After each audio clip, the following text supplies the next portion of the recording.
quitter et l'homme va quitter bah ça va le débat les gars fait pareil mais some barre this like that et puis me dit ah ma sisi nèg la mon oui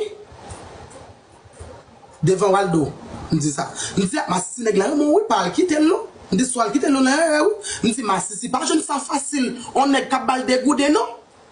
me dit ma sisi ou pas travail me dit ma sisi ou pas travail pas lever les gens pas faire rien me dit oui c'est vos sur TikTok là c'est vrai mais quelqu'un a besoin ou a besoin 1000 nèg la baoul kay ou payer nèg la la donne me dit pas tout nèg haïtien qui fait encore pour ma sisi non me dit Québec mais lui me dit même l'autre envie quitter pas quitter me dit même les nèg la fois whatever ça la fois depuis on prend maladie sida le côté ba ou me dit c'est ma sisi petit prends méon me dit pas quitter si me mauvais monde oh si me besoin entrer dans bagarre nèg m'pa dou ça yes or no Timoun si moun yes or no si me besoin entrer dans bagarre mari ou bien me besoin nèg m'pa dou genre d'activité ça yo parce que c'est très difficile vraiment vrai pour ma sisi haïtien je un garçon haïtien cap bal l'argent non moment la garçon haïtien plus besoin l'argent que ma sisi non moment la garçon haïtien prend ma sisi c'est ma sisi pour bal l'argent il va pas passer l'argent